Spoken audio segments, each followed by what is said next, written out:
Hello everyone, and welcome back to American Granny Stories, the channel where real grandmas like me open up about the chapters of life we usually keep tucked away, the joyful ones, the painful ones, and everything in between. If you're new here, please hit that subscribe button and tap the little bell so you get notified every time I post a new story. We're building a wonderful community of folks who understand that life's not always sweet tea and porch swings, and your support means the world to me. Tonight's story is different. It's the one I've put off telling for months, because every time I sit down to record it, the tears come before the words do. But I believe stories like this need to be shared, if only to remind someone out there that they're not alone. So grab a tissue, maybe a cup of coffee, or your favorite cozy blanket, and settle in. This one's going to take a while. Picture this. It's June 15th, 2025, a humid evening in central Ohio. The kind where the air feels thick and the fireflies are just starting to blink in the backyard.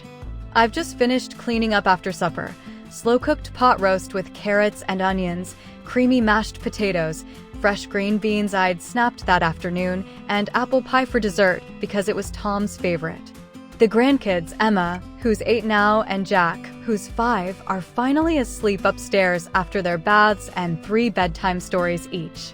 I'm wiping down the granite countertop in the beautiful kitchen I helped pick out when they built this house, feeling that quiet satisfaction of a day well spent. Then Mark, my only son, walks in with Sarah right behind him. They ask me to sit down at the big oak table, the one where we've celebrated birthdays, carved pumpkins, and shared 1,000 family meals. Mark clears his throat, looks me straight in the eye, and says the words that still echo in my nightmares. "Mom, we've made a decision. This living arrangement isn't working anymore. We need you to find your own place. You have 30 days. 30 days. I felt the room spin. My hands went ice cold. I thought it was a cruel joke at first. But no, their faces were serious, almost relieved, like they'd been carrying a heavy burden and were finally setting it down. That burden was me. My name is Eleanor Thompson, though everybody who's ever loved me calls me Ellie.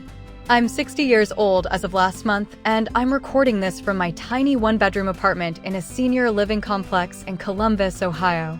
It's nothing fancy, just 600 square feet with beige walls, a small balcony that overlooks the parking lot, and a kitchenette barely big enough for one person. But it's mine, paid for with my Social Security and a little pride I managed to hold on to. And tonight, for the first time, I'm going to tell you the whole story of how I ended up here, how the boy I raised with every ounce of love I had turned around and put his own mother out the door. Let me take you back to the beginning, because to understand the ending, you have to know where it all started. I was born in March 1965 in a little town called Springfield, just outside Dayton. My daddy worked at the Air Force Base, and Mama was a homemaker who could stretch a dollar farther than anyone I've ever known. We weren't rich, but we had love, faith, and Sunday dinners that lasted all afternoon. I was the middle child, 2 brothers, one older, one younger, and I learned early how to keep the peace, how to help around the house, how to put family first. I met Tom Thompson at a high school football game in the fall of 1982. He was a senior, tall and handsome with that easy smile that made my knees weak. I was a junior cheering on the squad. He asked me to the drive-in the next weekend, and that was it. I was gone. We dated all through school, got engaged the day I graduated in 1984, and married in the summer of 1985 in the same Baptist church my parents had married in.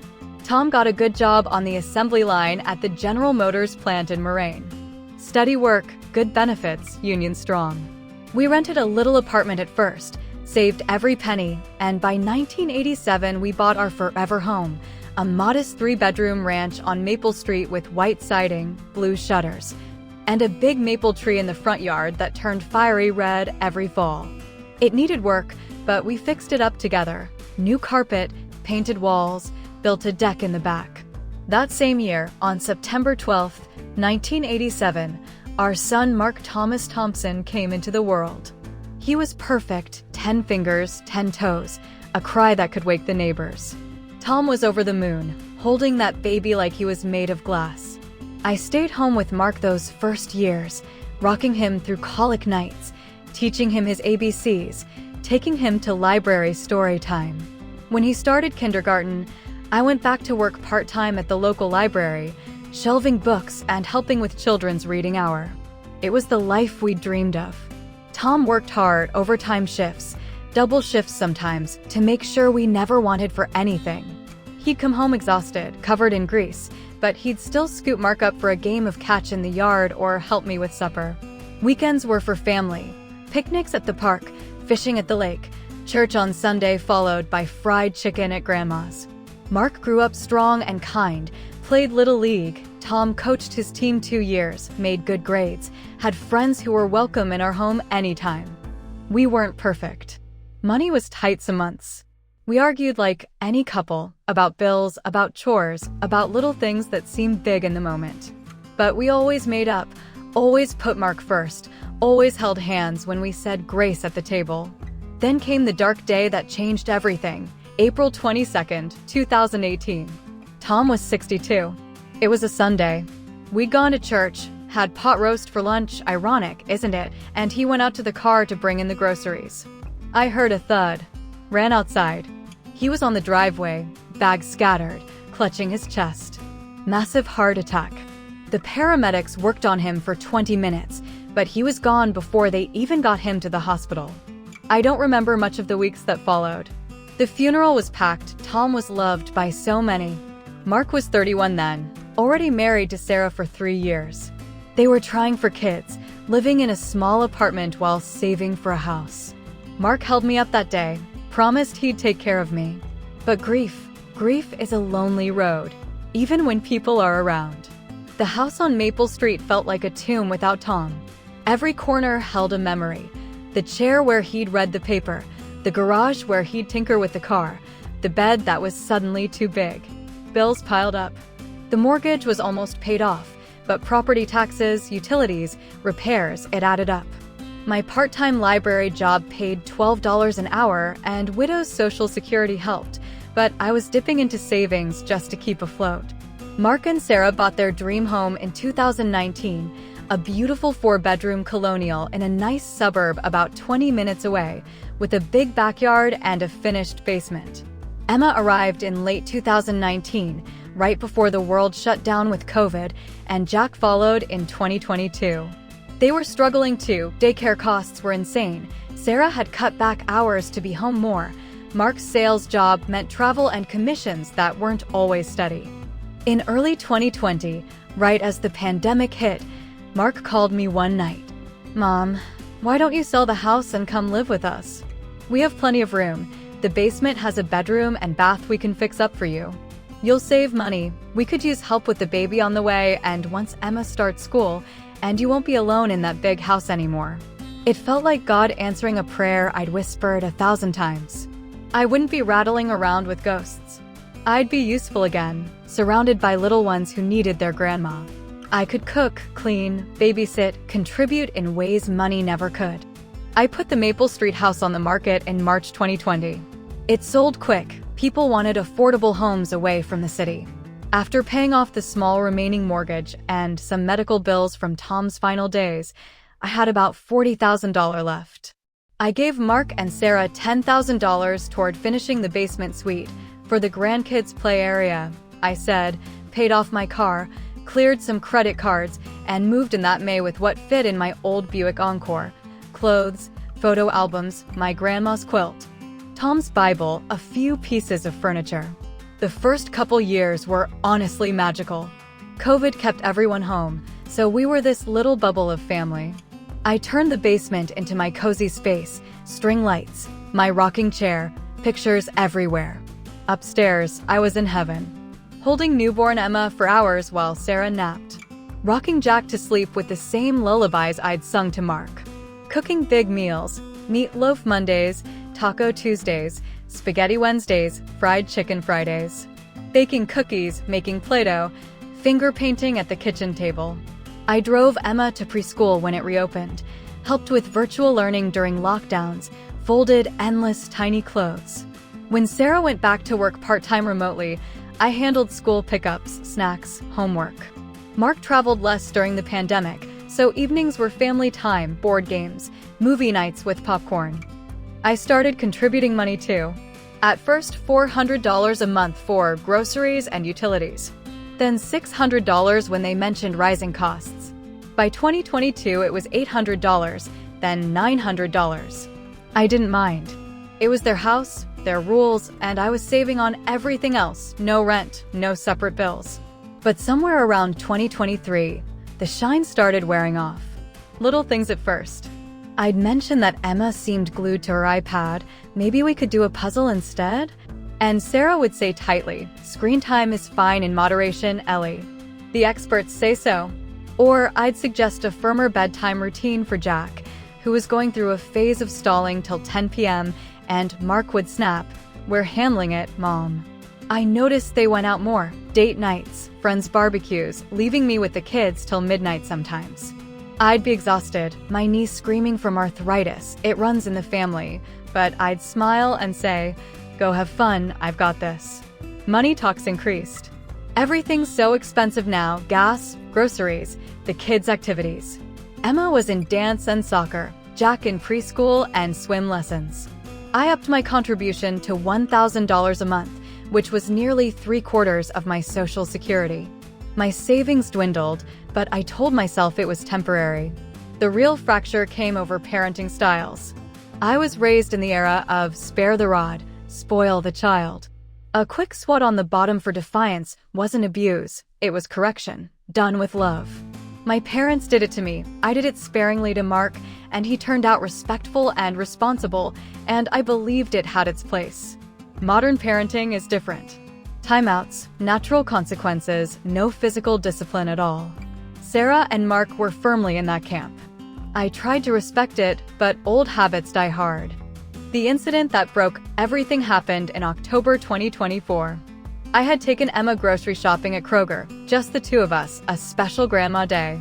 She was begging for those sugary rainbow cereals that cost $6 a box and have zero nutrition. I said no, put it back. She started whining, then full tantrum, screaming, stomping, drawing stares from everyone. In the moment, flustered and remembering how a quick reminder had worked when Mark was little, I gave her one light swat on the bottom over her jeans. Not hard, no mark, no bruising, just enough sting to snap her out of it. She quieted down, we finished shopping, and she was all smiles again by the time we got ice cream on the way home. That evening, Sarah asked Emma about her day, and it came out. Sarah was furious. "You hit my daughter?" We had a huge argument, voices raised, tears. I explained it wasn't hitting, it was discipline the way I'd always known. Sarah said times have changed, that kind of thing could get reported to CPS these days. Mark came home, took Sarah's side completely. "Mom, you crossed a line.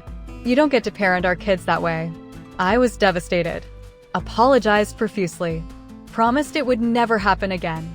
Spent the next weeks walking on eggshells, doing extra chores, buying little gifts for the kids, keeping every opinion to myself. Christmas 2024 was tense. We put on happy faces for the kids, but conversations were surface level. I overheard Mark and Sarah whispering about constant criticism and needing space. I doubled down on being helpful, deep cleaning the house before guests, cooking elaborate meals, babysitting whenever asked. Spring 2025 came. The kids' activities ramped up, spring soccer, dance recitals. Money was tighter than ever. Inflation hit groceries hard. I was down to my last $8,000 in savings and giving them $1,100 a month now. My arthritis made vacuuming and laundry painful, but I pushed through. Then June arrived. That night at the kitchen table. After Mark's announcement, I begged, "Please, honey, let's talk this through. Maybe family counseling? I can change, I'll stay out of parenting completely." Sarah spoke up for the first time. "Ellie, it's not just one thing. It's the constant judging, the comments, the tension. It's affecting our marriage, and the kids pick up on it." Mark added, "We love you, Mom, but we need our family to be just us for a while. Boundaries are healthy." I reminded them, voice breaking, of everything. How Tom and I sacrificed for Mark's college. He went to Ohio State on partial scholarship, but we helped with books and living expenses. The nights I worked double shifts at the library during holidays to afford Christmas. How I'd sold my home, the home where Mark grew up, to help them. Mark's response cut deepest. "You didn't just help us, Mom. You helped yourself too. You've been living here practically rent-free for 5 years." Rent-free. After $1,100 a month. After childcare that would have cost them thousands. After cooking, cleaning errands. I cried until I couldn't breathe. They gave me the folder of printouts, senior housing applications, waitlists that were years long, low-income apartments with income caps I barely met. "You'll qualify for subsidies," Mark said. People do this all the time. The next 30 days were hell. I applied everywhere. Section 8, waitlist closed. Senior complexes, most full, private apartments, way over my budget. I packed slowly, sorting through decades of memories. Photos of Tom holding baby Mark. Mark's first bike. Our wedding album. The kids didn't fully understand. Emma asked why Grandma was crying so much. Jack kept bringing me his toys, saying, "For your new house." On moving day, July 15th, I loaded my car with boxes. Sarah helped a little, awkwardly. Mark carried a few to the car but avoided eye contact. Emma ran out at the last minute, threw her arms around my legs. "Don't go, Grandma. Stay." That nearly broke me. I knelt down, hugged her tight, told her I'd see her soon. Jack waved from the door, confused. I drove away with tears blurring the road, no real destination. First stop, my sister Linda in Toledo, 2 hours north. She and her husband Bob let me stay in their spare room for 3 weeks, but it was cramped, and Bob started making comments about how long. I felt like a burden. Next, my old church friend Marlene in Dayton offered her couch for a month. Marlene's sweet, but her apartment is tiny, and her cat and I don't get along. I slept poorly, ate even less. All the while, I called Mark daily at first, then every few days. Texts, "How are the kids?" Pictures of sunsets with "thinking of you." Most went unanswered. Finally, in August, he texted, "Mom, we need space right now. Please respect that." Then he blocked my number. I applied to 20 places. Got rejection after rejection. My savings dipped below $5,000 paying for gas, storage unit for what wouldn't fit in the car, motel rooms a few nights when I couldn't impose anymore. Finally, miracle of miracles, in late August I got a call from Evergreen Senior Apartments in Columbus. A 1-bedroom had opened up subsidized, rent based on income, $450 a month, including utilities. I drove there the next day, signed the lease with shaking hands, moved in September 1st. It's quiet here. Too quiet sometimes. The walls are thin, I hear neighbors' TVs. Meals are simple. Soup from a can, sandwiches. I bought a used recliner and a small table at Goodwill. Hung my pictures, put out Tom's Bible on the nightstand. I volunteer 3 days a week at the local library, shelving books like old times, reading to kids during story hour. It gives me purpose. Thursdays are bingo at the senior center. I've won a few $5 prizes. I joined a walking group. We do laps around the park, chat about grandkids and recipes. I've made friends. Doris next door, who's 78 and sharp as a tack. Harold down the hall, a widower who brings me the newspaper when he's done. We have potlucks once a month. Everyone brings a dish. Last week I made my famous apple crisp, and it felt good to see empty pans come back. But the ache for my grandbabies, that's constant. I send cards, birthday, Halloween, just because, with little gifts inside. No response. I baked Christmas cookies in November, mailed a box. Returned unopened. Do I regret anything? Yes. I regret not keeping my mouth shut more. Regret that one moment in Kroger. Regret clinging so tight to the old ways when the world had moved on. Maybe if I'd been quieter, more agreeable. But I also regret teaching Mark that family is disposable when inconvenient. Tom and I would have moved heaven and earth for him. We did many times. I don't hate Mark or Sarah. Life's hard, mortgages, kids' college funds looming, work stress. Maybe they truly believed it was best. But I pray one day they'll see the cost. If you're watching this and you're a parent living with grown children, listen more, speak less, cherish the time. If you're an adult child with aging parents, Remember the sacrifices. A little grace goes a long way. And if you're like me, starting over later in life, feeling discarded, know this: you're stronger than you think. New chapters can still be beautiful. God closes doors but opens windows. Thank you for letting me pour out my heart tonight. This was over 4,000 words of truth I've carried alone for too long. Your comments, your stories in return, they heal me more than you know. If this video touched you, made you cry, made you think, or reminded you to call your mama, please give it a big thumbs up. It helps the channel grow so these stories reach who they need to reach. And if you want more American Granny stories, tales of love, loss, resilience, and redemption, hit subscribe and turn on notifications. I post every week, straight from this old heart to yours. Take care of yourselves. Hug your people a little tighter. And remember, no matter how dark the night, morning comes. I'll see you in the next one. God bless y'all abundantly.